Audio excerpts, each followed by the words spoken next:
Bab ketiga. Nadia, beraninya kamu? Stella sangat tidak percaya ia ditampar begitu saja oleh Nadia. Jejak tamparan membekas merah di pipinya. Tadinya ia bermaksud untuk mencari muka kepada Rizka dengan menambahkan penghinaan kepada Nero, namun tidak disangka ia akan mendapatkan tamparan. Sesi kelas terdiam dan menonton. Siapa yang tidak kenal Nadia? Jika disandingkan status sosial, maka Stella bukanlah siapa-siapa dengan tingkat sosial dan kekayaan Nadia, dan tidak ada yang akan berani mencari masalah dengannya.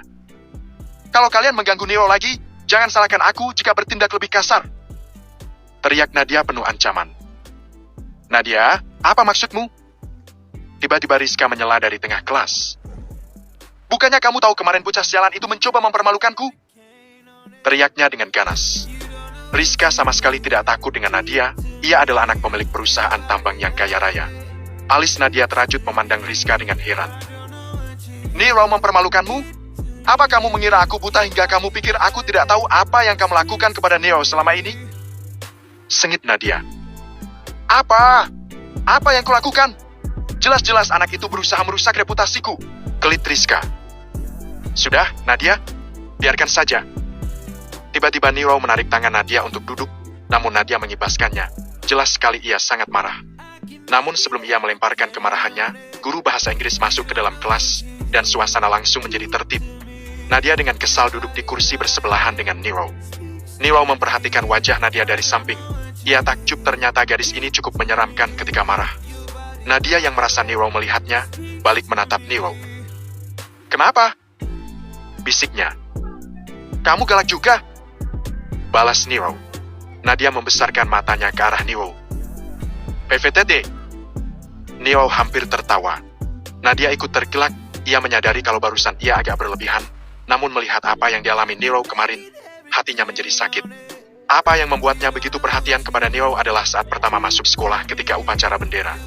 Nadia yang baru saja sembuh dari demamnya memaksakan diri untuk datang ke sekolah. Kebetulan hari itu hari Senin dan paginya upacara bendera. Di tengah upacara tiba-tiba ia merasa pusing dan hampir jatuh pingsan. Seseorang menangkap dan menahan tubuhnya dari belakang. Lalu ia merasakan tubuhnya diangkat orang itu dan menggendongnya ke UKS. Nadia masih bisa merasakan bagaimana orang itu menggendongnya seorang diri dan bersusah payah setengah berlari menuju ruang UKS. Lalu orang itu juga yang menunggu dan menemaninya selama di ruangan perawatan hingga ia diperbolehkan keluar lagi. Laki-laki muda itu adalah Nero. Itu adalah pengalaman pertama bersentuhan langsung dengan laki-laki asing dalam hidupnya. Dan kejadian tersebut membekas dalam di lubuk hatinya. Lantas kenapa Nero lebih memilih Rizka ketimbang dirinya? Padahal Nadia tidak kalah cantik dibandingkan Rizka. Status sosialnya juga sangat tinggi, dan jelas dengan karakter Nadia jauh lebih unggul. Paling tidak jika Nero memberikan kado kepada Nadia, andai pun ia menolak tidak akan dengan cara yang menyakitkan. Alasannya adalah karena Nadia sudah punya pacar, Eren kakak kelas mereka. Eren adalah anak salah satu pengusaha yang mensuplai bahan pokok perusahaan ayah Nadia, dan juga mama Nadia berteman baik dengan mamanya Eren. Dengan demikian menciptakan dinding yang jelas antara Nero dan Nadia. Nadia dan Nero duduk di meja makan kantin sekolah. Tempat itu ramai karena jam istirahat. Mereka nampak saling tertawa bercerita. Namun di satu sudut tiga pasang mata memperhatikannya dengan tatapan dendam. Rizka, Stella dan satu lagi temannya. Rizka membisikkan sesuatu ke telinga Stella. Stella pun mengangguk dan tersenyum licik. Ia berdiri dan melangkah keluar kantin. Sepertinya pelajaran yang kemarin masih belum cukup untuk anak itu. Lihatlah betapa sombongnya mentang-mentang ia bersama Nadia. Ujar Rizka, ia sangat tidak senang Nadia membela Nero. Kita lihat sebentar lagi apa yang akan terjadi begitu Eren tahu pacarnya berhubungan dengan anak miskin itu. Tambah temannya. Haha, ini pasti akan menarik. Rizka tertawa puas. Tidak lama kemudian Stella masuk ke dalam kantin. Seorang laki-laki muda yang sangat tampan mengikut di belakangnya. Anak laki-laki itu adalah Eren, siswa kelas 2 yang kalau diperhatikan sekilas mirip aktor Korea Jung Hae-in. Wajahnya terlihat ramah dan mudah tersenyum. Stella memberitahunya kalau ada seseorang yang mendekati pacarnya dan mereka terlihat mesra. Saat Eren bertanya siapa pria itu, Stella menjawab lebih baik kalau Eren melihatnya sendiri. Stella membumbuinya dengan sedikit provokasi untuk memancing kemarahan Eren. Dan ternyata aksinya berhasil menumbuhkan rasa ingin tahu Eren. Stella menunjuk tempat duduk Nadia dan Nero. Eren memandang mengikuti arah telunjuk Stella. Matanya berkilat dan sedikit terkejut lalu ia menarik napas. Nero yang masih asik bercerita tiba-tiba melihat Eren berjalan ke arah mereka. Ia pun tersenyum dan melambai kepada Eren. Eren balas melambaikan tangannya membalas sapaan Nero. Nadia yang melihat Nero melambaikan tangan menoleh ke belakang karena pintu masuk tepat di belakangnya. Melihat yang datang adalah Aaron, ia tertawa senang, namun wajahnya segera berubah melihat Stella juga berjalan bersamanya.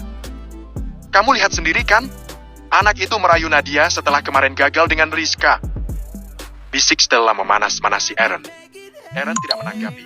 Ia juga tidak tahu kejadian antara Nero dan Rizka. Langkahnya tetap santai menuju meja tempat Nero dan Nadia duduk. Menarik sedikit ke belakang bangku panjang yang diduduki Nadia, Aaron bergabung di sampingnya. Wajah tampannya tersenyum lalu melirik Stella yang masih berdiri. Duduk, Stella. Aku perkenalkan, ini Nero, teman baiknya Nadia. Aku tahu siapa dia. Sengit Stella. Nada suaranya sedikit naik. Stella menjadi kesal. Reaksi Aaron tidak seperti yang diharapkannya. Ia membayangkan seharusnya Aaron akan memaki Neo karena berani duduk berduaan dengan pacarnya. Lalu timbul keributan dan ia akan menambahkan api agar anak itu mendapat pelajaran. Tetapi yang terjadi malah sebaliknya. Aaron terlihat ramah kepada Nero. Nero dan Nadia menatap Stella tak berkedip. Dengan pandangan tajam Nadia bertanya, "Apa yang dilakukan wanita itu di sini?" "Oh, tadi Stella mengatakan bahwa ada seseorang mengganggumu. Aku datang ke sini dan kukira ada keributan apa. Ternyata yang ia maksud adalah Nero." Aaron menjelaskan dengan jujur, takut Nadia akan salah paham. Namun pikirannya menangkap sesuatu yang salah.